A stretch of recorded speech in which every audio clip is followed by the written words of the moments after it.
qui nous a quittés, Monsieur Marchand également, qui a été 25 ans président du Souvenir français et qui était à toutes les commémorations. Et également, alors un petit peu moins connu, un petit peu plus dans l'ombre, mais Monsieur Vatin, Monsieur Claude Vatin, mari de Florence Vatin, qui est donc la correspondante de la Provence sur la commune de Fuvon. Donc, si vous voulez bien, on va faire une minute de silence pour cette personne.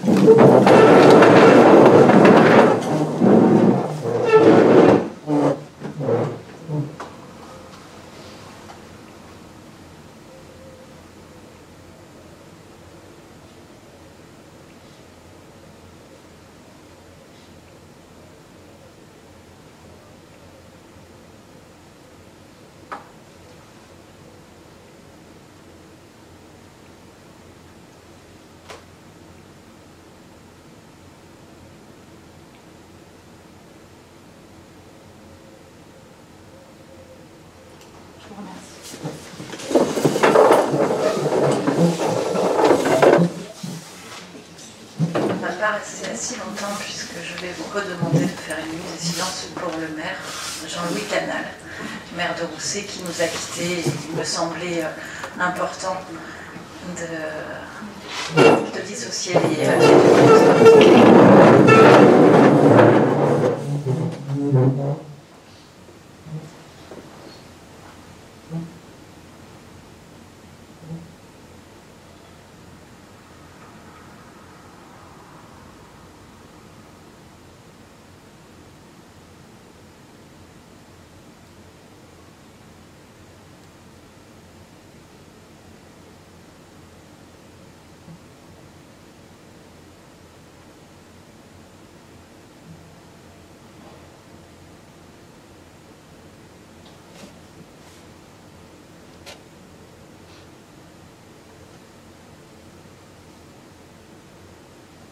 Merci beaucoup.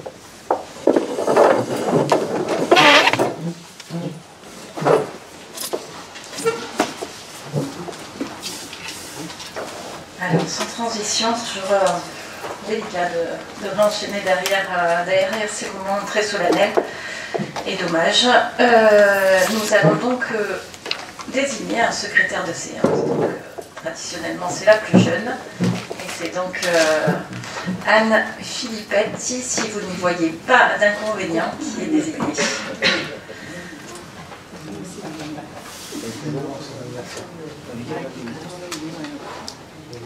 Non, je ne vois plus ton anniversaire. Tu manges par recette. Ah. Alors, Béatrice Bonfian-Chiabassa, présente. Daniel Ouéran. Présent. Sonia Bourrelli-Marcelli. Présente. Joanne Michelosi. Présent. Marielle Veuillet. Procuration à Béatrice Bonfian-Chiabassa. Éric Desel. Procuration à Joanne Michelosi. Rola Andraus. Présente. Dominique Chen. Présent. Marie-Dominique Babous. Procuration à France Lefort. Guillaume Volant. Procuration à Solange Arutin. Claire Parère. Procuration à Dominique Chen. Sandra Vesperini. Elle est absente. Rodolphe Lemaire. Présent. Fatma Touel Clémence. Alors elle est en retard, mais dans l'attente, elle donne procuration à Joël Albanese. Florent Alfornel. Procuration à Roland Andraos. Nicole Ferréaux. Présent. Stéphane Tardif. Présent. Joël Albanese. Présent. Nathalie Aubrieux. Procuration à Rodolphe Lemaire. Guillaume Cordoba. Pareil, elle est en retard. Procuration à Anne Filippetti. France Lefort. Présent. Christophe Casa. Présent. Solange Aruta. Présente. Louis Fouan. Procuration à Daniel Ouéran. Anne Filippetti, présente. Olivier Pinson-Dussel. Présent. Martine Yobé. Elle arrive, elle est un peu de retard. Ça marche. Christophe Neuville. Procuration à Bernard Targola. Dominique Flao. Présent. Bernard Targola. Présent. Frédéric Solnon. Présent. Annie Dier. Présente. Denis Paris. Procuration à Dominique Flao. Le quorum étant atteint, nous allons donc passer à l'approbation du procès-verbal du dernier conseil municipal qui s'est déroulé le 19 février 2024. Est-ce que vous avez des remarques? S'il n'y a pas de remarques, qui est contre, qui s'abstient, merci beaucoup. Nous passons donc à l'information du conseil municipal en vertu de la délégation du conseil municipal du 16 juillet 2020. Donc nous avons la décision numéro 2024-12 annulée remplace la décision numéro 2024-2 désignation de la société EP Prestige Construction pour les travaux, gros œuvres, maçonnerie, plomberie et électricité de réhabilitation d'une partie du premier étage, sanitaire et salle d'attente de la mairie et de la mise en accessibilité PMR, et ce pour un montant de 45 524,30 € hors taxe. Numéro 2024-13, désignation de Maître Olivier Burtès-Doucet pour défendre la commune dans le contentieux engagé par Madame Marie-Pierre Rocchiccioli, architecte, mandataire de Monsieur Gérard Mondino, demandant l'annulation de l'arrêté de refus en date du 31 juillet 2023 du permis de construire et de la décision implicite du rejet de recours gracieux à l'encontre du dit arrêté en date du 28 septembre 2023. La 2024-14, signature d'un contrat de maintenance Sérénité avec l'entreprise Lumiplan Ville pour la maintenance du logiciel et des panneaux lumineux implantés sur la commune pour un montant annuel de 4 852 €. Numéro 2024-15, versement de la somme de 3 000 € représentant le montant des frais et honoraires dus à Maître Burtès-Doucet, désigné pour défendre la commune dans l'affaire référencée commune de Fuveau contre la SASU Château-Larc-Ressorte. Numéro 2024-16, versement de la somme de 360 € représentant le montant des frais honoraires dus à Maître Burtès-Doucet, désigné pour défendre la commune dans l'affaire référencée commune de Fuveau contre M. Alias et Mme Joubert.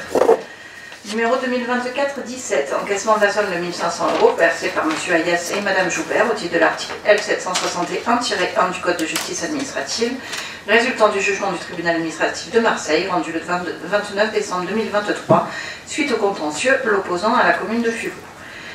Numéro 2024-18, versement de la somme de 9 600 € représentant le montant des frais et honoraires dus à Maître Burtès-Doucet, désigné pour défendre la commune dans l'affaire référencée commune de Fuveau contre la SCA Château-Larc. Numéro 2024-19, encaissement des sommes énumérées ci-après versées par les associations fuvelaines concernant les badges d'accès aux bâtiments communaux. 36 € TTC, un badge en remplacement du badge perdu pour l'association des Aïels et 36 € TTC, un badge en remplacement du badge perdu pour l'Aki Ryu Karaté Do.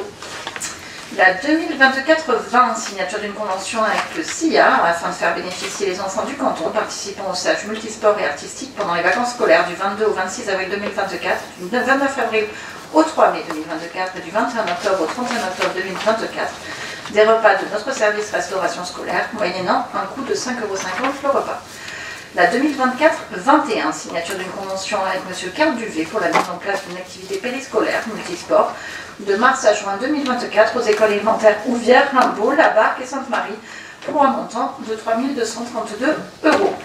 La 2024-22, renouvellement du contrat de location à usage de garage rue Barthélemy-Mignolon avec M. Targovla pour une durée de 6 ans à compter du 1er mars 2024, moyennant un loyer mensuel de 98,14 €, auquel s'ajoute un forfait mensuel de 33 € pour la consommation électrique pour le rechargement du véhicule électrique. Numéro 2024-23, renouvellement du contrat de location à usage de garage rue Barthélemy-Mignolon avec M. Kerbastard pour une durée de 6 ans à compter du 1er mars 2024, moyennant un loyer mensuel de 98,14 €. Numéro 2024-24, renouvellement du contrat de location à usage de garage, cette fois-ci c'est rue de la Providence, avec M. Langlais, pour une durée de 6 ans à compter du 1er mars 2024, moyennant un loyer de 98,60 €. La 2024-25, destination de la société MSBDP pour la création d'un ici de secours et d'une plateforme élévatrice à l'église Saint-Michel pour un montant de 56 787 € hors taxe. La 2024-26, c'est une autorisation de mouvement de crédit suivant sur l'exercice 2024 du budget de la commune, avec au chapitre 67, le compte 673, un libellé de titres annulés sur les exercices antérieurs de 1 500 €, et au chapitre 011 pour le compte 60-632, avec une fourniture de petits équipements pour 1 500 €, avec un total de section de fonctionnement à 0, bien évidemment. La 2024-27, c'est l'encaissement de la somme de 720 € versée par Reliance Mutuelle d'Assurance au titre d'indemnisation suite à la dégradation par un véhicule de barrière de sécurité en bois, survenu le 29 septembre 2023 à La Barque. Numéro 2024-28, signature de l'avenant numéro 1 au marché adapté avec Konica Minolta prorogeant de 6 mois, du 1er janvier au 30 juin 2024, la mise à disposition d'un parc de 22 photocopieurs en location de maintenance aux mêmes conditions que celle initiale. Numéro 2024-29, désignation du bureau d'études BET Cerretti pour la réalisation d'études réglementaires, défrichement et loi sur l'eau dans le cadre de la création d'un cheminement piéton le long de la RD 96 pour un montant de 13 200 € hors taxe. La numéro 2024-30, désignation de la société EMI dans le cadre de relanternage de certaines voies communales en vue de réaliser des économies d'énergie pour un montant de 91 254 € hors taxe. Je suis à votre disposition si vous avez d'éventuelles questions. Bonjour Martine. C'était à 19h. Ah oui, mais je suis désolée, c'est vrai qu'on a dû la déplacer. Moi, je n'ai pas bien. Il n'y a pas de souci, t'inquiète pas.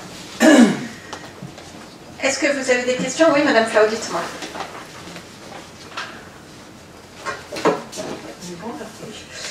C'est pour la 12. Oui. Je voulais savoir où en était la procédure concernant l'hôtel de ville, la réhabilitation complète de l'hôtel de ville et de son site élargi que vous avez mis dans les investissements pour cette année. Pour les économies d'énergie.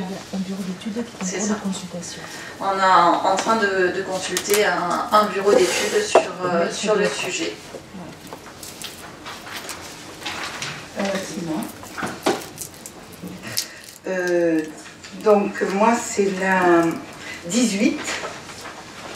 Donc en fait on aimerait savoir où en est l'affaire et savoir si la SCA Château-Larc a fait appel.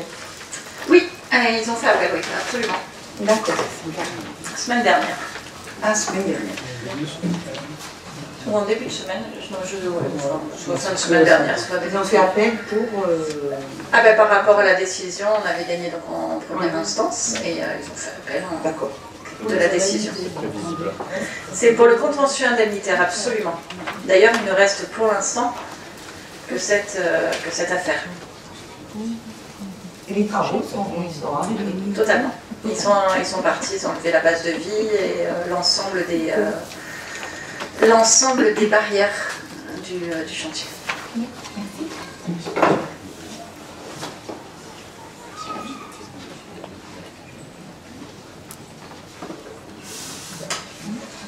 Une question sur la 29. Cheminement piéton le long de la RD 96. C'est celui qu'on a déjà évoqué pour monter à Bois-Gilles depuis le rond-point de l'Europe? Oui, exactement, c'est celui-là. Tout à fait. D'accord, donc il sera à la fois piéton et cyclable jusqu'au chemin de la Jacasse, c'est ça? Et puis après piéton jusque... C'est ça. Exactement. Et on est obligé de faire une étude de loi sur l'eau. Avec le risque d'avoir un bassin de rétention pour compenser la banquise. Alors de toute façon, il y aura une compensation, c'est une obligation légale. Nous avons demandé à chiffrer, notamment au bureau d'études, plutôt que de faire un bassin de rétention, d'y mettre des caissons de surface sous la piste justement. Et ça permettrait déjà de beaucoup mieux absorber, puisque de toute façon ce sera une piste qui sera transparente hydrauliquement. Et pour justement qu'après elle puisse se surverser. Alors bien sûr il y aura un petit bassin derrière pour accueillir les eaux, mais voilà. D'accord.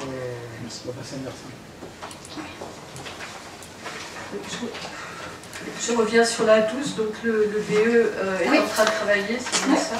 Non, Non, on est en train de désigner. voilà. De décider? De désigner. D'accord. Décide pas. Donc ça devrait se faire quand? Mais en principe, on leur donne à peu près 3 semaines pour répondre et c'est parti il y a une dizaine de jours. Voilà. Okay. Et pour la 30, je voulais savoir quels étaient les quartiers qui avaient été retenus et pourquoi ceux-là? Parce que c'est les derniers. Non, c'est les avant-derniers. C'est les avant-derniers, oui. Mais on y est, hein. Oui, On est au bout. Il nous en reste 80. en fait, voilà, du coup, je me le suis sorti parce que voilà, il nous reste 139 points. Enfin, une fois que on va dire Le relampage aura été fait voilà, sur le cela. relampage, on va dire premier semestre 2024 aura été fait, on en relampe 145 il ne nous restera plus que 139 points lumineux et on aura relampé l'ensemble du parc des points lumineux, c'est-à-dire en gros, je crois qu'on en a quasiment 1200. 1200 points lumineux. Voilà.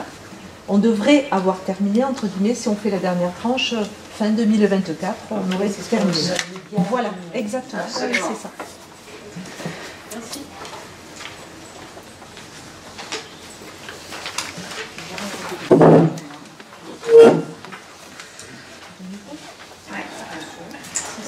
S'il n'y a plus d'autres questions, on passe aux délibérations. Là, on va s'occuper de la subvention à l'association Comité des Fêtes pour l'exercice 2024. C'est Stéphane. Vas-y. Ouais, vas-y. Allô? C'est ma première. Un, deux.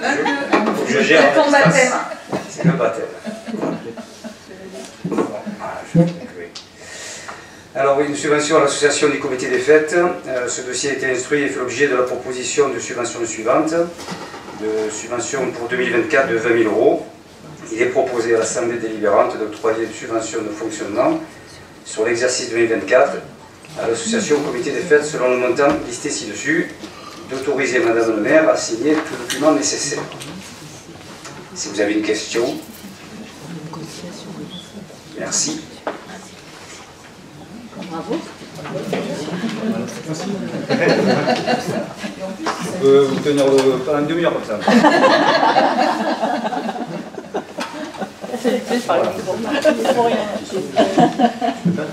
Une question pour faire plaisir. Est-ce que vous avez un peu le programme ou... Bien évidemment. Il est consultable quand vous voulez en mairie, vous pouvez le voir, c'est ouvert à tout le monde. Je vous en prie. Voilà, donc qui est pour? Non, ça c'est vrai. Je suis désolée, si tu peux me laisser mon job, ça m'arrange. Mais... Alors, s'il n'y a plus d'autres questions, qui est contre? Qui s'abstient? Merci beaucoup. Voilà. Tu peux y aller. Pourtant, le baptême, t'as l'unanimité. Là, je laisse les experts. Allez, on passe à la 2.2 pour la demande d'aide financière auprès de l'État dans le cadre du Fonds vert avec la rénovation et le passage à l'aide justement du parc d'éclairage public. C'est presque son baptême aussi. Voilà. Donc c'est tout dans le titre, hein, voilà, c'est une demande de subvention auprès du Fonds vert de l'État pour solliciter donc la plus haute subvention aussi afin de finaliser le basculement de son parc de points lumineux à LED en éclairage intelligent et convient d'engager 350 000 € hors taxe de dépenses. Voilà. Donc on sollicite l'État à hauteur de 80% sur le Fonds vert 2024 pour cette opération et d'autoriser donc Madame le maire ou son représentant à signer tous les actes nécessaires. Et vous pensez les avoir? Mais si on ne les demande pas, on ne sait pas les avoir. C'est-à-dire que pour tout te dire, la réponse du Fonds vert de l'année dernière, on ne l'a toujours pas. Donc, Ah d'accord. donc si tu veux, on aura peut-être une réponse. On n'a pas l'accord ou on n'a pas les fonds? On n'a pas la réponse. On n'a pas la réponse. De savoir si même on n'a ni accord, ni désaccord. Donc on suppose qu'on les a pas. Mais il faut faire le demande. mais on retente notre chance. D'accord. 100% des gagnants. On joue, oui. Est-ce qu'on peut avoir un petit détail des 350 000 €, puisqu'il y avait 91 000 sur les relançages, et le reste, c'est quoi? En fait, voilà, c'est... Il n'y a pas que le basculement, aussi il y a tout un tas de reprises sur les armoires aussi. Un gros travail parce que les armoires sont anciennes et au niveau de la commande, on ne fait pas ce qu'on veut. Hein. Et ensuite, Ensuite, en fait, ce qui se passe, comme vous l'a dit Madame le maire, comme le dossier de 2023, nous n'avons pas eu de réponse. Dans le dossier 2024, on met 2023 et 2024. Voilà. Hein. Ils nous ont dit qu'on avait l'autorisation de le faire, donc on le fait. Voilà. En 2025,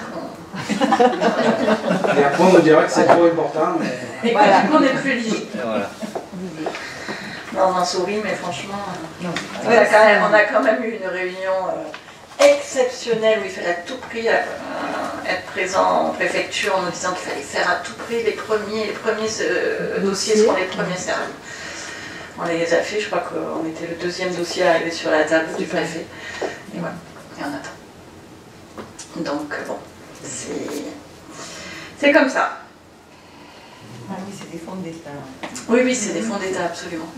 Et qui sont en train d'être rognés en plus. Donc, bon. Oui, c'est ça. Donc, ça va être compliqué.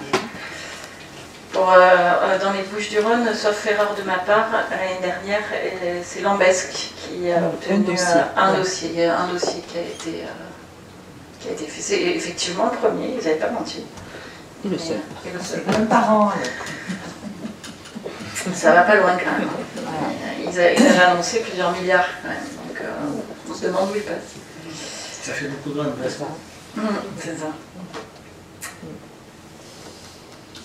Alors, qui est contre? Qui s'abstient? Merci beaucoup.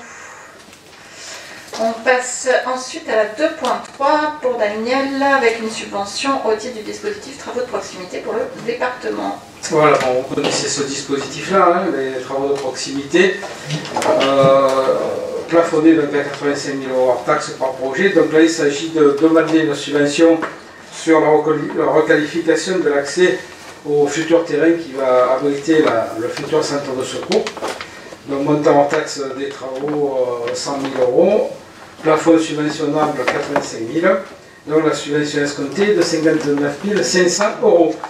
Donc il est proposé à l'Assemblée délibérante de déposer au titre de ce dispositif de petits travaux de proximité 2024 ce dossier cité ci-dessus et d'autoriser Madame la maire à signer tous les documents nécessaires.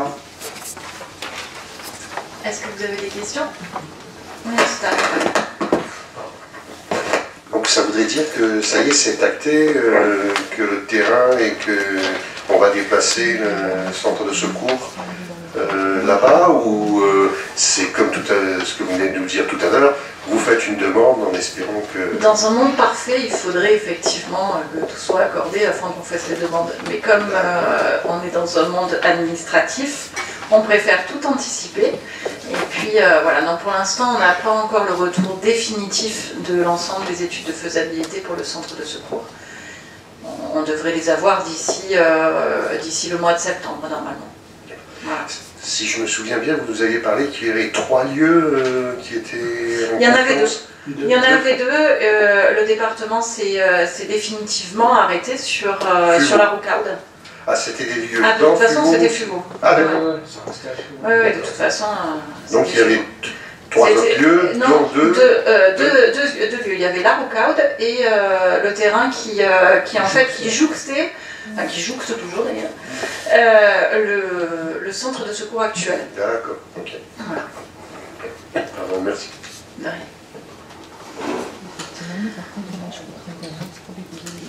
Et oui, c'est ça. S'il n'y a pas d'autres questions, qui est contre, qui s'abstient, merci beaucoup. Ensuite, on passe à la 3.1 avec l'élaboration du plan local d'urbanisme intercommunal du Pays d'Aix avec la contribution de la commune. Il n'y a pas 2.4 financière. Ah oui, pardon. N'importe quoi, j'ai la Provence verte avec le parking de la traverse de la Chapelle, dans les deux quartiers. Dans les vieux quartiers, on demande des subventions. Ouais, c'est obligé de et j'ai failli l'oublier. Pardonnez-moi. Oui, donc vous avez déjà demandé l'an dernier, là maintenant c'est... Non, c'est pas celle-là. Et dans les vieux quartiers, ils font une ligne électrique, ça a un rapport avec en face de la fleuriste? Non, ça, c'est une borne à recharge, ça. C'est une borne de recharge électrique rapide. Voilà, les ouvrages, l'accès Enedis a été posé, et ensuite ils vont mettre en place la borne. Elle est semi-rapide. Elle est un peu plus rapide que celle de la gare routière. Ouais, c'est 7 kg, je crois. Bref. Voilà. Donc là, c'est la... Oui, pardon. Merci. La demande financière au titre auprès du conseil départemental au titre d'aide à la province verte. Donc il s'agit de l'opération du centre ancien, hein, la création d'un parking et espace vert traverse la Chapelle mais ça ne touche pas que la traverse de la chapelle, hein. Il y a l'aménagement du parcours, du parking, un petit parcours jusqu'à la ruelle qui descend sur l'espace Saint-Roch. Donc le montant des travaux est de 92 876 € hors taxe, le plafond 85 000 € hors taxe, donc la subvention escomptée de 59 500 €. Donc d'acter ce changement de dispositif pour l'opération, on change de dispositif de subventionnement, hein, et de solliciter auprès du département des Bouches-du-Rhône la subvention la plus élevée possible au titre du dispositif aide à la province verte, et d'autoriser Madame la maire à signer tous les documents nécessaires. Les délais des travaux, à peu près? Ben, pour l'instant, on n'a pas encore statué sur le travail des travaux, puisqu'on a dit qu'on allait faire quand même une période de concertation. La maîtrise d'œuvre n'a pas encore été désignée, hein. Donc on n'est pas encore sur le délai des travaux, là. On est sur la conception, mais c'est bien d'avoir fait la demande quand même de subventionnement. Au moins, ça nous facilite après pour la réalisation derrière, si on obtient la subvention. Merci.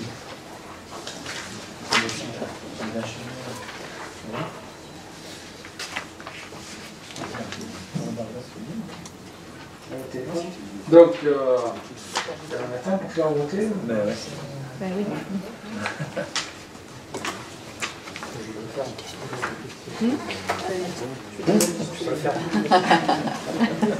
C'est pas dit les trucs. Est-ce qu'on peut revenir un petit peu sur la Roca Odo? Ils vont tout déblayer? Qu'est-ce qu'ils vont faire? Est-ce que vous avez une idée à peu près ou... Non, pour l'instant, les études de sol ont été faites. Oui. Voilà, donc c'est à partir de...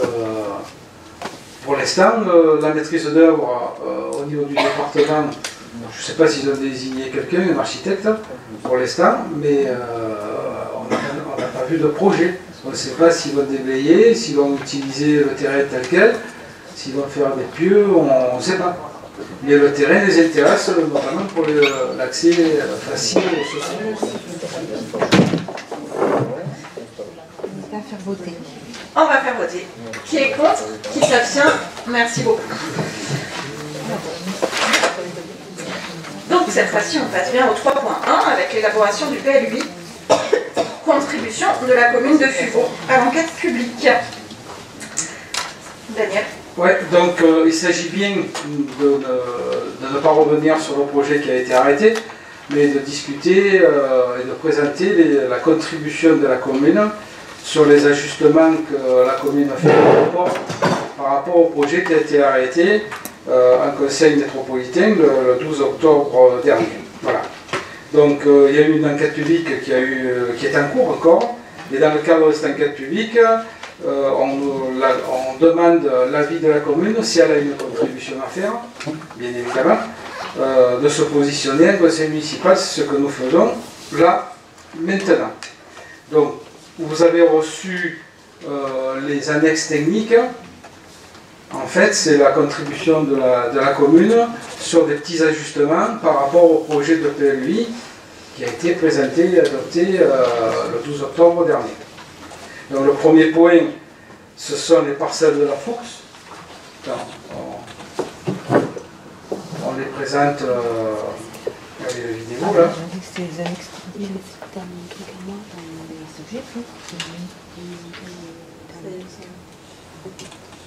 Voilà, c'est ça.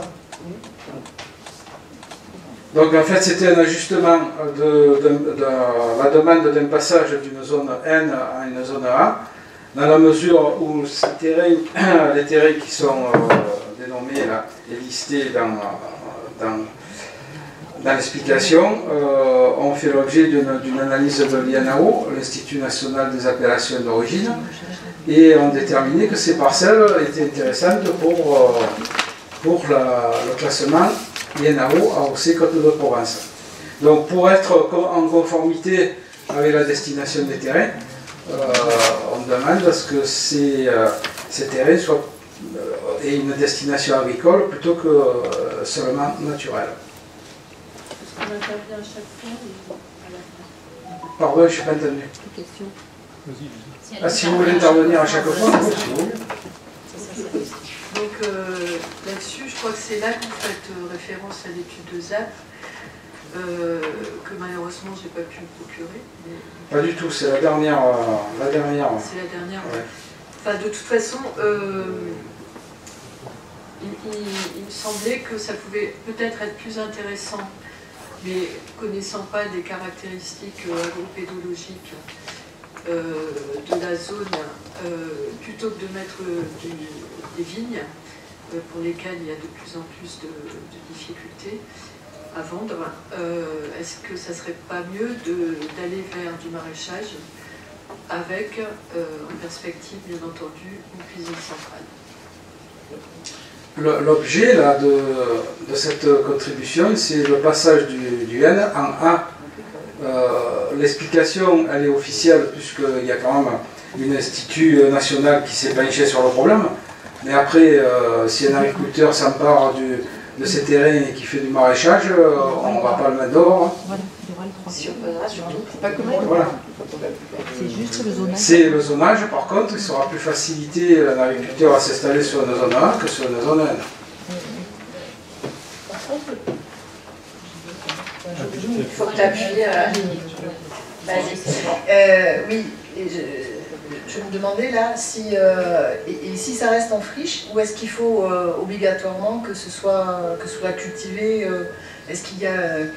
Ça, c'est les propriétaires qui décident. Ouais, voilà. Tu as pas Mais à la d'obligation. limite, ils peuvent avoir le droit de laisser en friche. D'accord. Tout à fait, bien sûr. Ok. Voilà. Non, c'est- Mais si y a un intérêt agricole certain, un agriculteur peut s'installer. Il y aura plus d'aides sur une zone agricole que ce qu'il aurait en zone N. Notamment en niveau irrigation. Donc le deuxième sujet, si vous voulez bien qu'on passe au deuxième sujet, c'est au niveau de la parcelle de Rajol, anciennement qui était pressentie pour recevoir un projet urbain. Hein. Donc dans le PLUI arrêté en octobre dernier, il était noté sur cet ensemble de parcelles une destination N, mais plutôt sur les énergies renouvelables. Donc on a souhaité à ce que l'énergie renouvelable soit enlevée et que ça reste sur un secteur purement naturel. Voilà. Comment est-ce que, entre la métropole, la commune, comment est-ce que cette parcelle s'est retrouvée en NER? Comment ça fonctionne en termes de... Les gens de la métropole, un jour, ils se sont dit, tiens, sur cette parcelle-là, on va proposer du NER, ou c'est sur une proposition de la commune? Quel est l'ordre de... Une fois que la destination urbaine n'a plus été mise, quoi, ouais. Automatiquement, ces secteurs basculaient en zone N, puisqu'il n'y avait pas les réseaux nécessaires pour les urbaniser. Voilà. Donc ensuite, sur l'implantation des énergies renouvelables, effectivement, bon, à premier abord, il y avait quand même des plateaux assez faciles à utiliser. Donc la première idée, ça a été de passer en N avec la possibilité de mettre des énergies renouvelables. Et c'est toujours pareil, ça c'est pas parce qu'on met en N énergie renouvelable que systématiquement il y aura un projet dessus. Hein. Voilà. Donc là, par contre, après avoir analysé les plateaux et tout ce qui s'ensuit, et puis l'environnement quand même qui est un petit peu plutôt vallon, quoi, et très pentu vers le nord. Donc on s'est dit quand même que l'intérêt de l'énergie renouvelable, il n'est pas flagrant. Voilà.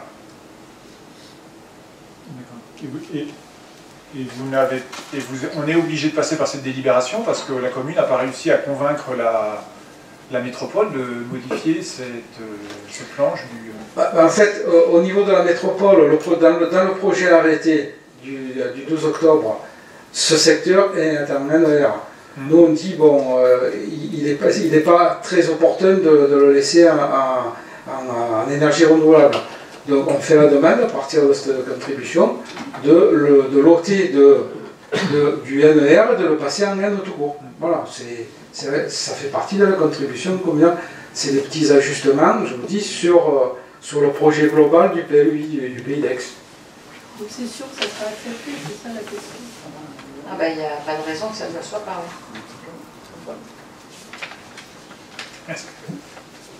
Dans la mesure où la procédure prévoit à ce que les communes apportent leur contribution, je ne vois pas pourquoi ça serait refusé. Voilà.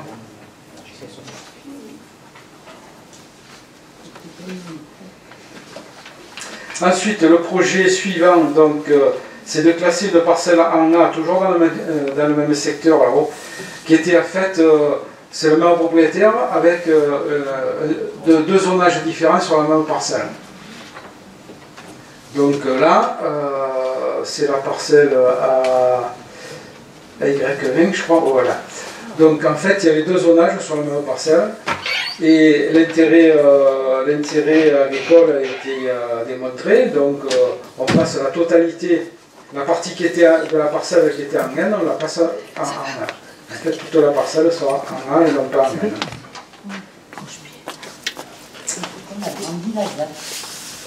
Et actuellement c'est agricole, enfin c'est cultivé? Non, il n'y a pas de culture actuellement dans ce secteur-là. Un peu plus haut sur le plateau, oui. Ensuite, au niveau de la contribution numéro 4, ça touche... Attends, ouais, c'est la 4. Hein. Ça touche donc, là aussi, par rapport au dossier que nous avons mis la Chambre d'agriculture et donc les techniciens qui ont travaillé sur l'ensemble de la zone agricole et sur l'état des sols aujourd'hui, ils ont déterminé qu'il y avait des endroits, notamment à l'est de la commune, qui touchent le golfe là-bas. On avait des parcelles qui étaient exploitées par un agriculteur et qui se retrouvaient en zone N. Donc là, effectivement, on s'est dit, bon, il vaut peut-être mieux pour l'agriculteur et puis pour les futures installations agricoles, il vaut mieux peut-être donner le statut agricole à ces parcelles-là plutôt que de laisser en N. Voilà. Donc, dans l'ensemble de ces parcelles, il y a au milieu deux parcelles qui sont construites. Et on a préféré faire tout d'un seul tenant, c'est-à-dire de joindre la zone agricole en mettant ces deux parcelles construites dans cette zone-là, plutôt que de faire un bout en haut, sauter et refaire un bout plus bas. Voilà. Donc c'est ce qui est proposé à la contribution 4, où vous avez la liste des parcelles qui sont intéressées par le passage du N en A. Pour être logique avec la réalité du terrain d'aujourd'hui en plus. Quelle incidence pour les deux maisons? L'incidence pour les maisons existantes, je dirais que l'incidence, il n'y en a pas. Parce qu'en N, au PLUI, ils auront la possibilité de faire une extension de 30 mètres carrés s'ils ne sont pas soumis au risque feu de forêt. Et en agricole, ils auront le droit à la même chose. Donc pour eux, ça n'apporte rien de plus et rien de moins. Sauf qu'ils peuvent vendre à des gens qui s'installent et qui, à ce moment-là, peuvent cultiver. Peuvent cultiver, ou alors, lorsqu'ils vont vendre, peut-être d'avoir un regard de la SAFER sur leur vente. Voilà. Mais pourquoi est-ce qu'on ne peut pas avoir d'étude de ZAP, hein, puisqu'elle est faite, qu'elle est disponible? Parce qu'on va la travailler tous ensemble. Comment vous l'avez dit, tout simplement. L'un n'empêche pas l'autre. Pourquoi est-ce qu'on peut pas pourquoi est-ce que j'ai pas pu la consulter alors que peut-être on aurait pu faire d'autres propositions suite à cette étude? Non mais ce sont deux choses différentes, Madame Flao. On a la ZAP, et on a le PLU, ils sont deux choses différentes. Vous faites bien un lien là.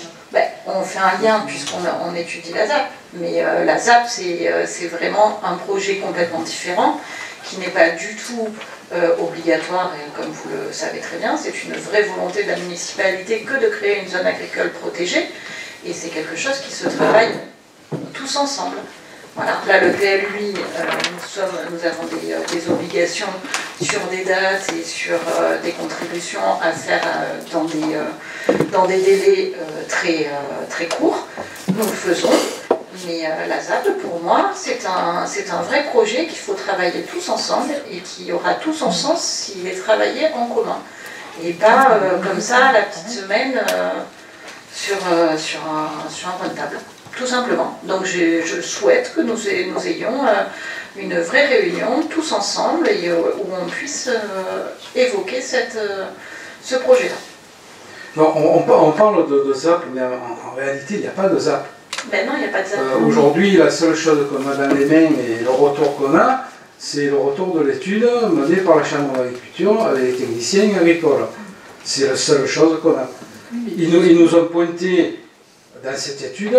Donc l'étude faisait ressortir des terrains qui étaient utilisés de façon agricole, d'autres qui étaient utilisés pour des jardins, d'autres qui n'avaient aucune utilité agricole. Tout ça, ça a été pointé pratiquement parcelle par parcelle. Mais là, ils nous ont mis sous le nez qu'il y avait un petit problème à cet endroit-là, où il y avait des terrains qui étaient utilisés par un agriculteur et qui étaient exploités donc. Et il fallait profiter de la révision du PLU pour le passer en agricole, tout simplement. On n'a pas beaucoup de fenêtres de tir pour faire l'opération qu'on fait ce soir, puisque c'est dans le cadre de l'enquête publique. Donc il faut qu'on remette notre dossier avant le 4 avril. Après c'est terminé. Voilà, mais ça n'obère pas la ZAP. La ZAP c'est autre chose. La ZAP c'est le ministre qui va la mettre en place. Je ne dis pas ça, je parle de l'étude de ZAP, je ne parle pas de la ZAP. L'étude de ZAP, il y a sûrement une étude agropédologique, enfin qui dit quels sont les secteurs intéressants d'un point de vue agricole, etc. Et donc il y a peut-être des propositions qui auraient pu être faites en sus de celles que vous ont signalées les personnes de la Chambre d'agriculture, qu'on aurait pu éventuellement lever. Mais bon, sans doute que vous pensez que ça n'a pas d'intérêt. Ben, peut-être que vous pensez que vous allez être plus technicien que les gens de l'agriculture. Nous, on fait quand même confiance, on a confié cette étude à des experts qui nous ont remis ce dossier. Peut-être que vous êtes plus experts qu'eux, vous avez peut-être trouvé d'autres choses. Mais la ZAP, encore une fois, elle n'est pas figée. Le contour n'est pas fait. La ZAP, une fois que le contour sera fait, on ne pourra plus y revenir derrière. Mais il ne faut pas lier la ZAP systématiquement avec le PLU. Je crois que vous voilà. avez bien compris. C'est pas la peine que je répète la même chose que ce que je viens de dire. C'est l'étude de ZAP qui m'intéresse. Oui, on sait très bien que c'est l'étude de ZAP qui vous intéresse et vous l'aurez, Madame Flao, quand nous ferons le travail en commun. Tout simplement. Ouais. Donc on passe à la 5e contribution, c'est juste un petit ajustement de lisibilité du document. En fait, on s'est aperçu, après avoir bien cherché, que les emplacements réservés qui sont dans la liste, les numéros 4 et 5, étaient dans les cartes l'un sur l'autre. Voilà. Donc on demande à la métropole de vraiment trouver le système et la bonne information graphique où on verra sur cet endroit-là. Le 4 et le 5, là, ça se trouve à la rue du Soleil. Hein, ce sont les terrains barbaroux, ça. Donc il y a le 4 qui est dessous le 5. Et pour la bonne visibilité, il faudrait que les deux chiffres soient visibles par le public. Voilà. Donc c'est des petits détails, hein, mais bon, qui sont importants.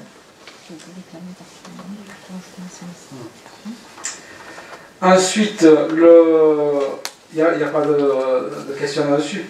Ensuite, la contribution numéro 6, c'est la continuité de l'emplacement réservé 773, hein, qui est sur le chemin du Creux du Pont. Il y avait une interruption. Alors pourquoi? Je ne sais pas. Peut-être un coup de gomme un peu trop important. Hein. Il y avait une interruption sur le cheminement, d'où et l'emplacement réservé sur le long du chemin du Creux du Pont, entre deux points, entre le cimetière et un peu plus haut, là où on a fait les logements sociaux. Voilà. Donc là, on demande à la métropole de la continuité du 773. Et quelle est la raison d'être de ce 773? Pourquoi 6 mètres? C'est quoi le réservé? Pourquoi? Ben, il y a des élargissements de voirie aux endroits où vraiment la voirie est très étroite. Et puis aussi, il faut systématiquement, il faut qu'on regarde si les modes doux peuvent passer dessus. Donc si on ne prend pas l'emprise foncière pour se garantir dans l'avenir de pouvoir réaliser ces équipements, c'est sûr qu'on va arriver à un endroit où on va être coincé. Ensuite, donc sur l'OAP, on est sur l'OAP de la Roucaude. Voilà. Donc au niveau des hauteurs, hein, on avait deux éléments là, parce que on est dans un secteur R+1 et puis l'OAP disait R+2, ou c'était l'inverse. Hein. Donc là on veut mettre en cohérence les deux données, quoi. Donc on marque bien, on demande bien à la métropole que même dans l'OAP il sera noté 9 mètres à l'égout, c'est-à-dire un R+2 et pas un R+1. Voilà.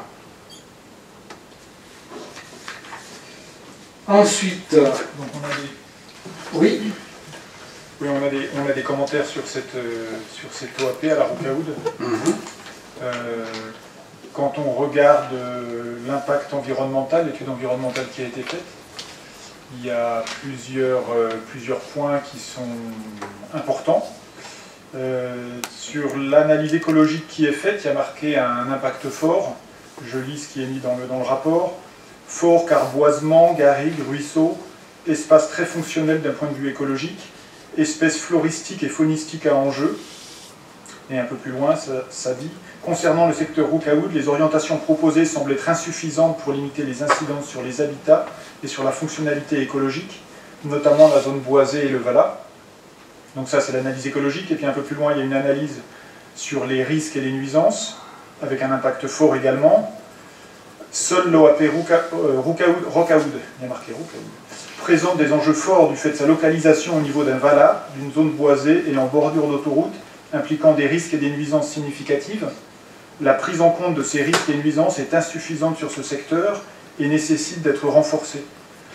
Donc, indépendamment du passage de R+1 en R+2, qu'est-ce qui est prévu pour contrer ces impacts forts sur la nature, sur l'environnement, sur la biodiversité? Alors ça, c'est l'avis de la MRE, ça, c'est ça? Ouais. Donc effectivement, dans le cadre de l'étude un peu plus poussée sur l'OAP, on va prendre en compte effectivement les avis de la MRE. Donc des études très pointues vont être menées sur le secteur avant de réaliser toute chose. D'accord. En fait, il n'y a pas d'interdiction. La MRE dit simplement, attention, il faut que vous étudiez le truc. Voilà. Oui, en fait, le document, il propose déjà une prise en compte des risques, mais ce que dit la MRE, c'est que la prise en compte des risques est insuffisante, donc il faut faire une itération en plus. La prise en compte des risques, il y a déjà une réponse qui a été apportée. Les risques, c'était un accès à une impasse. Donc, au niveau de la défendabilité du site, il a été décidé d'avoir une liaison entre le 46B, enfin l'ex-46B, puisque c'est une voirie communale aujourd'hui, et le 57A qui est une voirie départementale. Donc la défendabilité va automatiquement être accrue, et donc la remarque va tomber d'elle-même. Voilà. Ça c'est un point, mais il n'y a pas que celui-là. Hein. Oui. La ripisylve, l'étude de ruissellement, l'étude santé, enfin, tout ça fait l'objet de... Le point qui est le chemin qui permet de passer de la route des Michel au chemin de Rousset, il peut être pris dans les deux sens, parce que ce chemin va créer, enfin cette route, va créer en elle-même beaucoup de nuisances en plein milieu du Valat. C'est-à-dire que si on ne fait pas cette route, si on ne fait pas donc le passage en R+2, c'est bien. Ce qu'on aimerait également, c'est qu'il n'y ait pas de maison individuelle, parce que là, il est indiqué collectif et individuel. Ça veut dire une emprise au sol plus importante et aller un peu plus loin dans le fond du Oui, il en faut pour tout le monde. Après, on comprend que vous n'êtes pas pour ça, mais il en faut pour tout le monde. On ne peut pas vivre qu'en hauteur non plus. Donc, R+2, pas de maison individuelle, et puis pas de... Vous ne voulez pas de maison individuelle? À cet endroit-là, pour contrer l'impact fort sur l'environnement. J'aimerais bien savoir combien vous êtes à habiter en maison individuelle quand même. Ouais. Je trouve ça extraordinaire. Vraiment. Vraiment, moi je suis choquée par votre façon de dire les choses. Il y a un moment donné, j'entends, il faut densifier, il n'y a aucun souci. Il faut densifier en zone urbaine, on est en pleine zone urbaine. On est d'accord? Ouais. Plus urbain que ça, on n'a pas. Hein. Densifier, c'est du collectif. Et mais c'est ce qu'on fait, monsieur. C'est ce qu'on fait, monsieur. On est en train de... On fait 88 logements, il y a 8 logements individuels. Donc, à venir nous dire il ne faut pas de logement individuel, pardonnez-nous, mais il y a quand même des personnes qui ont besoin de se loger, qui ont envie d'être en maison individuelle. Enfin, tout le monde n'est pas non plus obligé de vivre en appartement parce que il y a une volonté légale, étatique, on l'appelle comme on veut, de mettre des gens dans des appartements. On a quand même je pense qu'il faut laisser la liberté à chacun d'habiter dans des zones qui les respectent. Je suis pas sûre, monsieur Pinson-Dussel, si on vous disait, monsieur, puisque vous prenez la densification, vous vendez votre maison individuelle et vous allez venir habiter en appartement. Est-ce que vous le souhaiteriez? Madame, les 90 logements, dont 50% de logements sociaux, même en collectif, ils trouveront preneur. Il y aura des gens qui seront contents d'être dans ces appartements-là. Et d'autre part, si on demande de ne pas mettre de maison individuelle, c'est parce qu'on est sur cette zone-là. Et sur cette zone où il y a un impact environnemental qui est important. Si il y a des maisons individuelles, il est évident qu'on va aller beaucoup plus loin dans le vallon, où il y a plus de nuisances, à la fois pour les habitants qui y seront, parce qu'on n'est quand même pas loin de l'autoroute, et puis également un impact pour la biodiversité, pour le Valais, etc. Et pareil pour la route qui relie, on n'est pas persuadé que ce soit une bonne solution. Il faudrait, peut-être, monsieur, mais alors à ce moment-là, on ne peut pas construire dans cet endroit-là. Parce que vous ne pouvez pas, et au niveau de la défendabilité et du risque incendie, si nous n'avons pas de lien et que nous sommes en impasse, il y a plein de cas. Enfin, moi j'habite en impasse, vous parlez. Oui, on parle quand même d'une zone urbaine. On doit refabriquer la ville. On doit reconstruire la ville sur la ville. Ça, c'est les objectifs que nous donne l'État. Qu'on soit favorable ou pas, peu importe, le débat il n'est pas là. Hein. Mais on est quand même dans un milieu urbain. Fabriquer du logement sur des impasses, c'est clair que c'est pas du bon travail, quoi. Il y a très peu d'endroits dans le village où on a des rues en impasse. Les rues sont pratiquement toutes débouchantes. Hein, voilà. Donc il est clair qu'aujourd'hui, pour mettre de l'habitat nouveau, il est clair qu'il faut qu'il y ait un bouclage qui soit réalisé. Et on est en ville, quoi. Voilà. Le problème, c'est que il y a 20 ans en arrière, on ne parlait pas de ville, on parlait de petits villages. Mais aujourd'hui, on est en ville. Voilà. Il y a un dénivelé considérable. Ça va faire des rentrées considérables. Eh bien oui, madame Flao, mais on n'a pas le choix, c'est une obligation.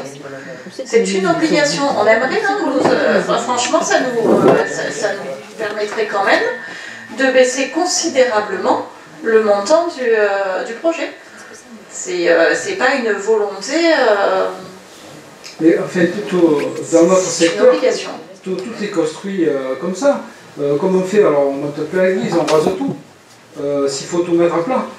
Il y a un moment donné, il faut coller notre objectif de logement avec la topographie qu'on a. Sinon, on interdit tout. J'espère que ça sera fait. Je suis pas sûre, parce que ça dépendra du promoteur que vous choisirez. Il y a des restantes, j'espère qu'elles sont respectées. Et moi, je parle de la route, c'est-à-dire de la route Tout à fait, oui. qui va avoir une pente considérable. Ah oui. Mais laissez travailler oui, mais les laissez bureaux d'études, voilà, je laissez sais travailler bien, les bureaux mais, d'études et vous verrez que c'est peut-être pas si pendu que ce que vous dites. Eh ben, on aimerait bien être associés, comme d'habitude, on ne l'est pas. C'est pas monter le bureau d'études, on contactera. Non, parce que si vous allez être associé, vous allez nous dire d'enlever du... on va pas s'entendre, on n'a pas le même objectif.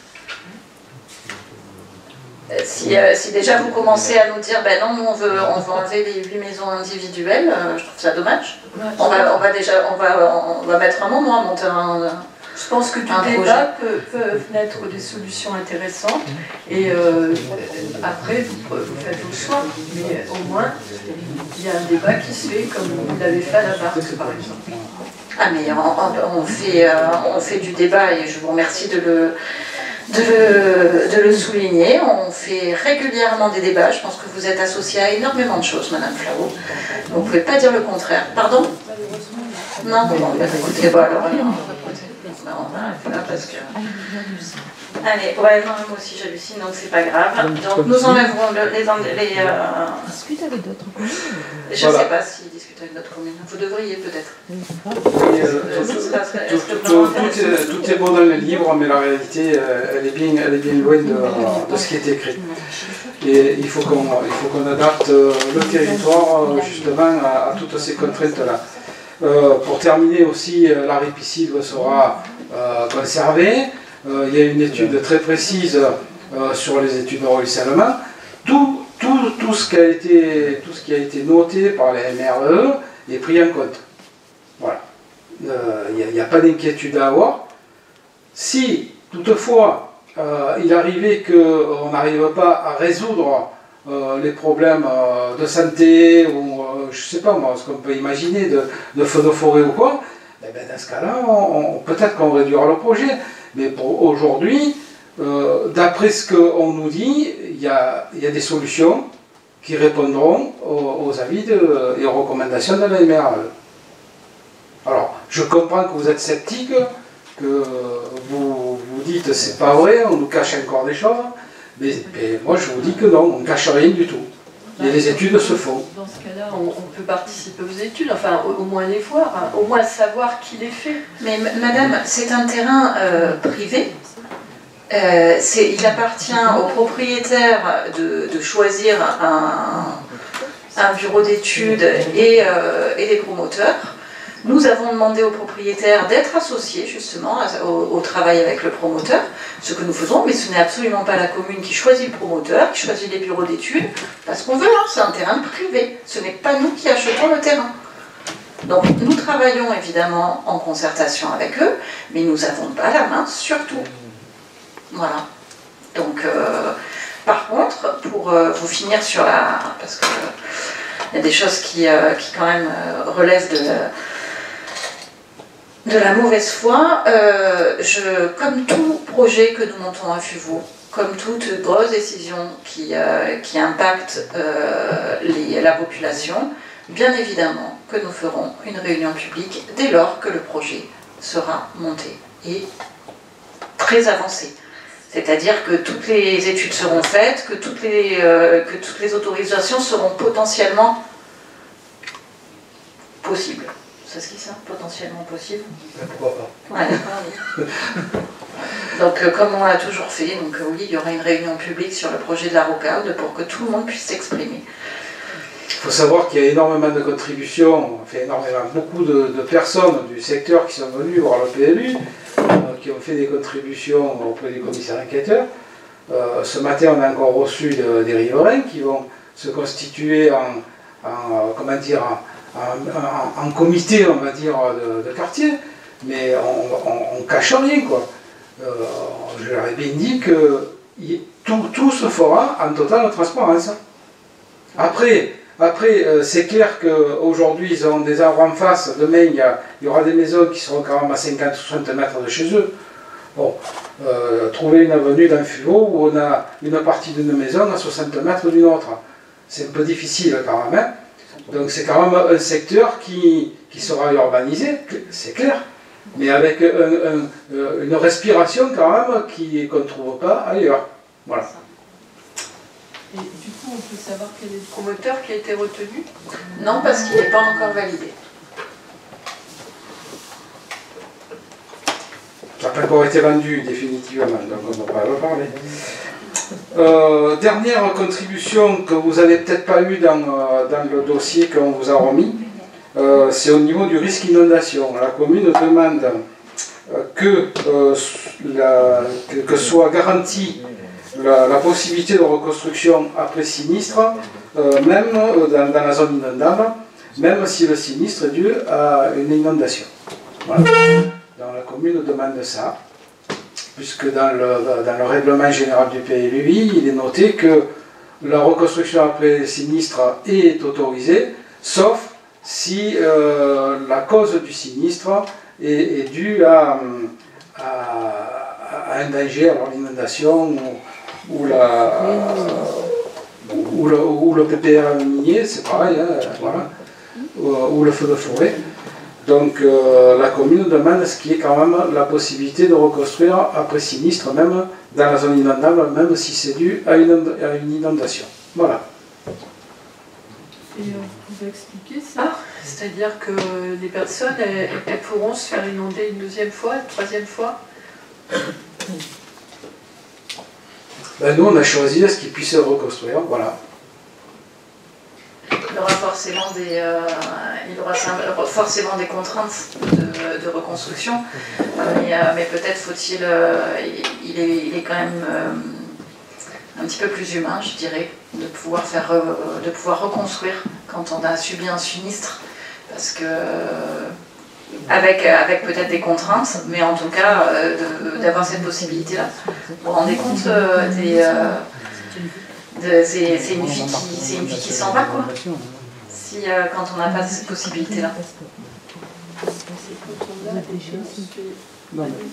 Mais ça, ce sera de la responsabilité de chacun. Chacun fera comme il voudra. Il y a la liberté. Vous savez, la liberté, c'est important. Je suis extrêmement attachée. La liberté de chacun.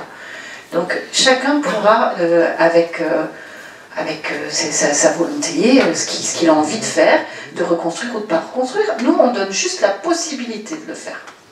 Après, chacun prendra sa responsabilité et donc aura la liberté de le faire. C'est vrai qu'il n'y a pas de responsabilité sans liberté et inversement. Pour moi, la liberté est indispensable. Par contre, il faut qu'il y ait la responsabilité en face. À partir du moment où les personnes sont responsables et ont la responsabilité de leurs actes, ils prennent leurs décisions et ils sont libres de le faire. Voilà. J'espère que personne ne décédera du fait de cette décision-là, parce qu'il y a un maire qui est en prison, vous devez le savoir, parce que... Non, je ne sais pas si un maire est en prison. Oui, à l'enferté. Non, je ne sais pas, pardonnez-moi, madame, je suis désolée, madame Fleury, je ne le sais pas.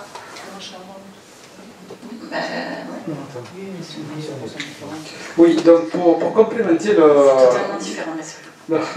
le débat là. Aujourd'hui, dans la zone inondable, il y a des gens qui sont dans des bâtiments qui ont été construits dans les années 50-60, où il n'y avait pas les dispositifs qui existent aujourd'hui, où l'on permet de construire avec, en respectant une hauteur sous plancher, tout ça. Donc l'objectif là, c'est quand même que ces personnes-là qui auront subi une inondation parce qu'ils sont dans la zone jaune et que leur bâtiment est au ras du sol, ben pourquoi leur interdire de reconstruire alors qu'en les montant de 50 cm, ils n'auront plus d'inondation? Il est bien évident qu'on ne va pas autoriser des reconstructions dans la zone rouge, qui est dans le limageur de l'arc, enfin de l'arc ou d'un Vala. Il doit y en avoir 2 ou 3 sur la commune qui sont dans ce cas-là, hein, qui sont vraiment dans le limageur. Ça, c'est évident que si même le préfet ne nous laisserait pas signer un permis dans une zone rouge, puisqu'il attaquerait immédiatement, il demanderait à Madame le maire de retirer le permis. C'est évident. Dans la zone rouge, on ne peut pas construire parce que le risque est prégnant et il est là, il a été déterminé. Par contre, dans les zones bleues, dans les zones jaunes et maintenant mauves jusque dans la ligne hydromorphologique, parce qu'il y a eu une inondation, tous ces gens-là qui avaient des bâtis anciens et qui pourraient le reconstruire en respectant les normes face au risque, pourquoi leur interdire? Mais la même chose, c'est le même principe pour le feu de forêt, avec des protections bien sûr qu'il faut mettre en place, hein. Mais c'est le même principe aussi que pour le PPR minier. Hein. Voilà. Ça vous choque peut-être, mais c'est notre avis. Mais il est bien évident qu'on n'autorisera pas une reconstruction après sinistre à l'identique dans le lit majeur. Et ça ne figure pas dans le PLI, simplement vous dites qu'on pourra reconstruire. Tout à fait. Oui, mais avec les obligations du moment, avec le règlement du moment. Aujourd'hui, vous ne pouvez pas construire en zone rouge, vous ne pouvez pas, quand vous êtes en zone jaune, vous avez des prescriptions, enfin, évidemment, en respectant, ils pourront reconstruire en respectant le règlement de la zone, bien évidemment. Si on le laisse tel qu'écrit, ils ne pourront pas. C'est ça. C'est dramatique pour ces personnes-là. Voilà, j'ai bien. Tu as terminé? Et par contre, donc l'amendement, ça je te laisse en discuter. Oui, vous aviez proposé un amendement.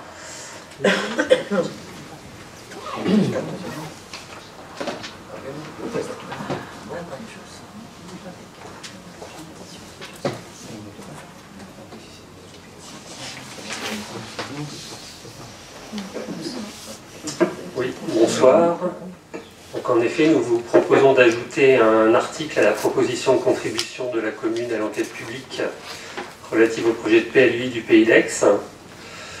Donc rapidement, le développement effréné de l'activité logistique sur la zone d'activité Rousset, Peigné, Fuveau a engendré une augmentation spectaculaire du trafic poids lourd sur la D6 au cours de ces dernières années. Nous soutenons donc votre volonté de limiter l'installation de futures installations et donc la modification qui a été mise dans l'OAP sectoriel Saint-Charles. Mais le mal est déjà là et nous devons vivre avec les installations existantes en essayant de réduire leurs nuisances. C'est pourquoi, afin de, et je reprends là les termes de l'OAP sectoriel, maintenir le rayonnement agricole et les paysages naturels exceptionnels de la haute vallée de l'Arc, il nous semble indispensable de limiter ce trafic excessif sur la D6 entre la Barque et Tretz en réorientant ces flux logistiques vers l'autoroute A8. Alors au-delà de... évidemment, si vous acceptez cette contribution, ce sera important d'en parler avec les maires des communes concernées et même leur proposer de s'associer à notre proposition. Donc nous... Ce n'est pas la vôtre, non? Cette proposition elle a déjà été évoquée, enfin, elle vous a été soumise, non? Cette proposition? Non. Ah bon? Alors vous avez été copié sûrement. Parce que il y a une contribution qui est exactement la même, donc, et qui n'émane pas de votre groupe. Donc c'est la raison pour laquelle je permets qu'il faut le dire. Je pense que ce sujet n'est pas ni très nouveau ni très original. Je pense que ça fait des années. De là à être au mot près, presque au mot près le même, je trouve ça un peu surprenant. Mais pas de souci.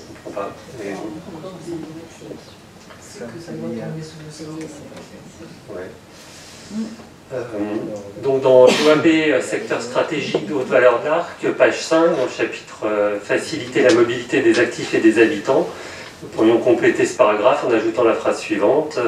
Donc créer un accès direct entre la zone d'activité Rousset, Peigné, Fuveau et l'autoroute A8 en créant un nouvel échangeur afin de réduire aux seules dessertes locales la circulation des camions sur la D6 entre la Barque et Tretz. Ce qui permettra d'ailleurs de supprimer le doublement de la D6 et l'emplacement réservé prévu. Ok, eh bien, écoutez, je vous remercie beaucoup. Effectivement, il y avait eu un projet il y a quelques années. C'est ça. Donc ça fait 20 ans. Et ouais, qui avait été refusé par le maire de la commune d'à côté. Et l'État avait également suivi cette décision. Et si vous avez entièrement raison sur cette idée, sur cette problématique à laquelle nous souscrivons totalement, nous ne pouvons l'accepter en tant que contribution, puisqu'elle n'est pas recevable, en fait, si vous voulez, en tant que commune, puisque nous ne sommes absolument pas compétents en la matière, et elle sera donc de toute façon éliminée directement, puisque on est totalement hors sujet. C'est une compétence étatique et régalienne, et nous n'avons absolument pas compétence en la matière. Donc je vous invite à titre personnel ou à titre de votre groupe, si vous le souhaitez, à faire des contributions sur le PLUI de la commune. Malheureusement, et pour l'avoir évoqué, parce que je vous dis, hein, il y a eu la même contribution, c'est la raison pour laquelle je vous disais que... et avec, donc, après échange avec le commissaire enquêteur, ce n'est absolument pas recevable. Je le regrette, tout comme vous, mais nous ne pouvons même pas voter cet amendement, étant donné qu'il est hors sujet. Voilà. Et ça ne se rediscute pas, ça? Ah ben, tout se rediscute si tu veux. Après, si tu veux, quand il y a eu ce refus de sortie à Rousset, à côté de Rivotte, hein, c'était le projet qui a été appelé, ça a été la sortie à Belcoden. Tu imagines le temps que ça a mis. Donc ça a mis énormément de temps, ils ont mis énormément d'argent évidemment. Donc je doute, mais on peut tout à fait reposer la question à Vinci. On a eu une réunion particulièrement intéressante avec eux lundi dernier, notamment sur les protections sonores et phoniques de l'autoroute. Et donc peut-être pourrions-nous leur suggérer, mais très honnêtement, c'est pas du tout dans les cartons à l'heure d'aujourd'hui. Mais bien sûr qu'on est complètement d'accord avec ce sujet, que ça aurait été avec le développement à la base, hein, il y a 20 ans, c'était le développement de la zone de Rousset qui était en question. Et l'habitat qui s'est déplacé, évidemment. Voilà. Pour ce qui est du vote de la délibération, je vais quitter la salle puisque je ne prendrai pas part au vote, étant donné que la première contribution, notamment sur la FOU, jouxte mon terrain ma résidence principale. Donc je ne prends pas part au vote. Je sors de la salle. Donc pour la délibération 3.1, s'il n'y a plus de questions, qui est-ce qui est contre? Qui s'abstient? Merci pour l'adoption. Pardon? Voilà. Et pour l'amendement, désolé, mais vraiment on n'est pas compétent pour ça.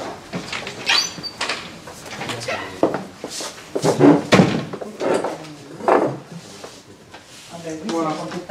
Merci. Oui, non, mais elle sera la commune, elle peut faire un vœu. Mais bien sûr que la commune peut faire des vœux, mais pas dans le cadre du PLU, Madame Flau. Après, parce qu'on n'est pas compétent. Parce que ce n'est ni la compétence de la métropole, ni la compétence de la commune. Que l'on écrive une lettre, si vous voulez, on l'avait fait à Vinci, non, mais on le fait à Vinci, etc. Il n'y a pas de souci. Si vous voulez qu'on co-signe une lettre, si vous voulez, on le fait. J'ai aucun sujet là-dessus. Par contre, soyons sérieux et respectons les choses. Il y a un moment, chaque collectivité a des compétences, respectons-les. Ce n'est pas parce qu'on a des idées qu'on est compétent sur le sujet. Donc, bien entendu que nous pouvons faire évoluer tout ça, et on peut le faire ensemble, et sans aucun souci, mais par contre, on ne peut pas le faire dans le cadre d'une contribution au PLUI, tout simplement.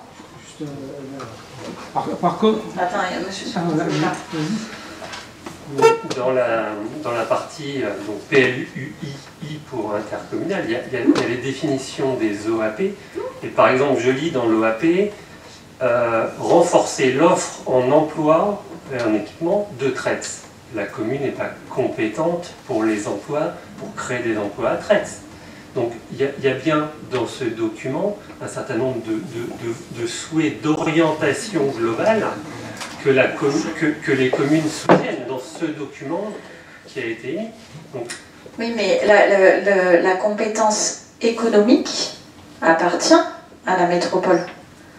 Donc effectivement, dans le cadre du PLUI, c'est pas nous qui sommes allés faire une contribution sur les emplois de Traits. D'accord? Donc, si vous voulez, c'est la compétence économie du ressort de la métropole. Donc et évidemment. La mais la mobilité aussi, absolument, mais pas l'autoroute. Ce sont deux choses différentes. Et ce sont des structures qui ne sont pas attachées aux compétences ni de la métropole, ni de la commune. Donc, c'est pour ça, entendez bien que ce n'est pas contre vous, contre cette idée qui est très bonne et qui a tout son sens. Il n'y a aucun problème là-dessus. Mais par contre, on ne peut pas, en tout cas, on va se faire dégoûter. Moi, je suis désolée, mais je le fais pas, soyons sérieux, quoi. Ok, alors si on ne mentionne pas... Je voudrais intervenir quand même pour clore ce débat, parce qu'il y a un échelon où on peut parler de ça. Et de l'imposer au document d'urbanisme, c'est le SCOT.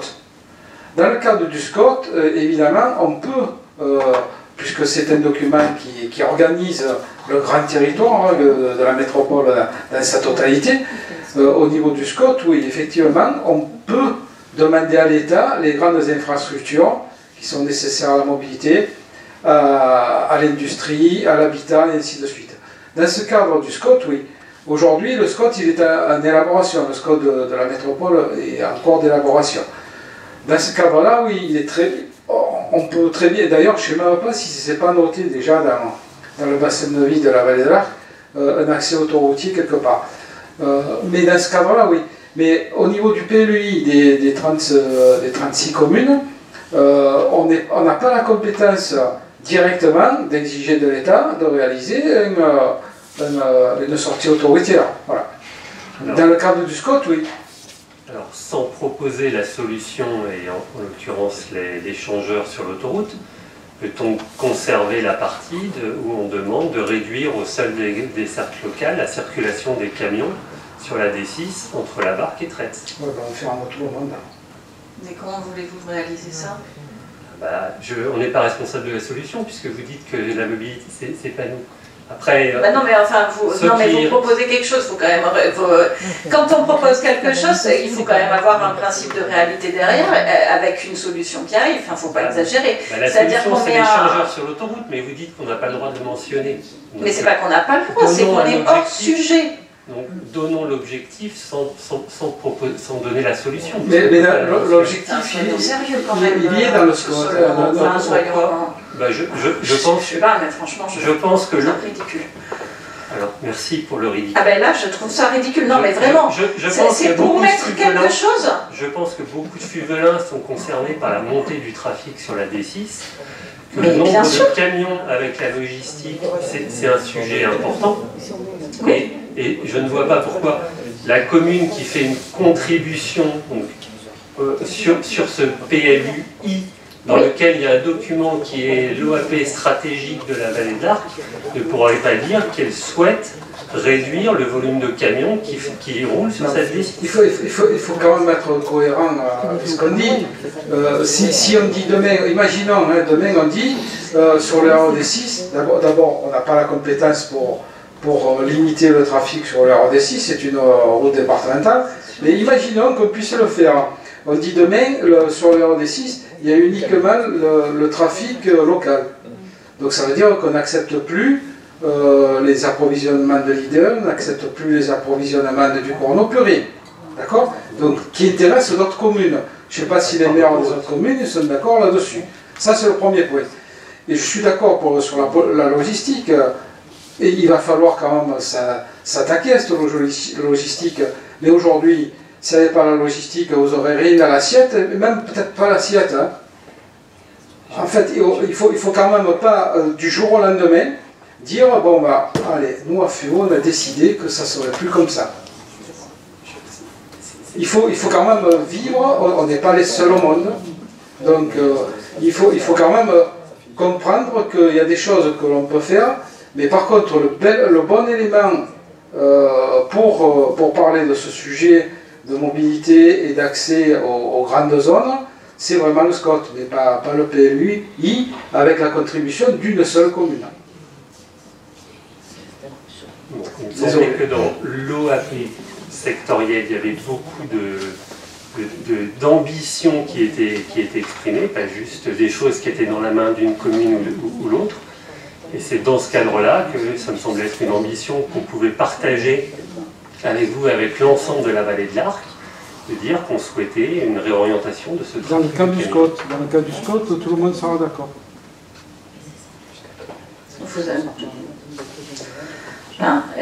Vraiment, enfin, entendez qu'on ne peut pas, il serait difficile pour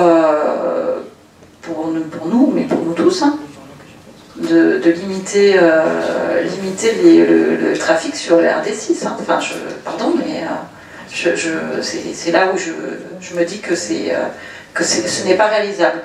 Pardonnez-moi pour le mot ridicule, c'était peut-être un peu trop fort, mais ce n'est pas réalisable, je pense. Ça me semble pas complètement hurluberlu d'imaginer qu'une desserte autoroutière à cet endroit-là permettrait de réduire... Ah non, mais la desserte autoroutière, on est d'accord avec ça? Ah mais ça, c'est pas du tout ce que je vous ai dit.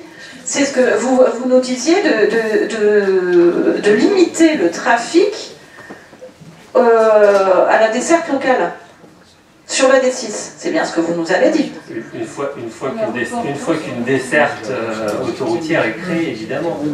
Non, mais c'est pas ce que vous nous aviez demandé. Vous nous avez demandé de faire une contribution en disant de limiter la D6 à la desserte locale. C'est bien ça que vous m'avez dit. Puisque vous m'avez dit que je ne pouvais pas mentionner l'autoroute dans cette proposition, sinon on était hors sujet et c'était pas recevable. Donc je ne mentionnais pas la solution, je me plaçais à la cible, à l'ambition. L'ambition est de réduire le trafic autoroutier. Oui. Le trafic de camions sur la D6. Oui, ça j'ai compris. Donc on ne peut pas trouver une façon de décrire ça qui vous convient. Pas dans le cadre du PLU. Dans le cadre du SCOT, effectivement. Et on fera une contribution au SCOT quand on en sera là sans aucun problème sur ce sujet. Et on peut le faire remonter sans aucun souci. C'est un vrai sujet.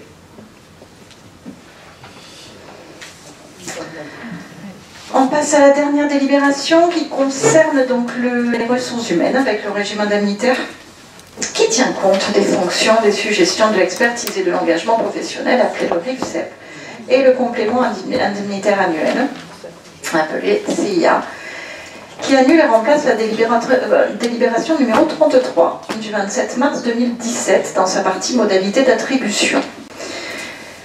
Donc pour le faire en synthétique, lorsqu'on en avait voté la dernière délibération, il y avait deux parties du RIFSEP, il y avait l'IFCE et le CIA. Nous souhaitons aujourd'hui actualiser et préciser les modalités d'attribution du CIA avec un versement de complément indemnitaire qui est laissé à l'appréciation de l'autorité territoriale et qui fera l'objet d'un arrêté individuel notifié à l'agent. L'octroi du CIA est exceptionnel et donc pas automatiquement reconductible d'une année à l'autre. L'octroi du CIA est facultatif, il est décidé par la mairie au cas par cas.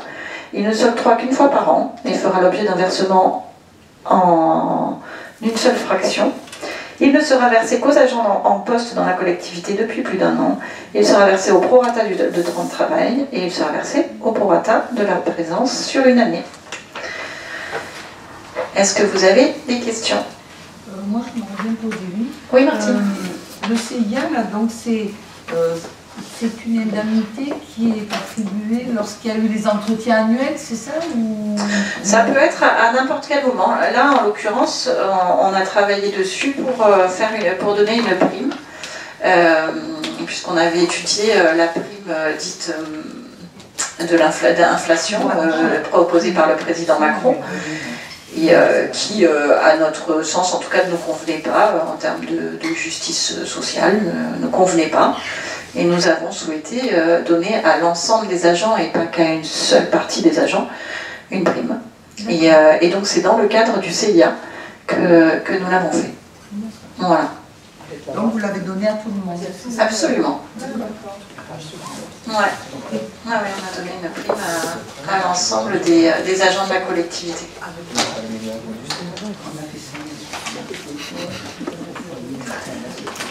Est-ce qu'il n'y a plus d'autres... Ah non, mais on va passer au vote d'ailleurs. S'il n'y a pas d'autres questions, donc qui est contre? Qui s'abstient? Merci beaucoup.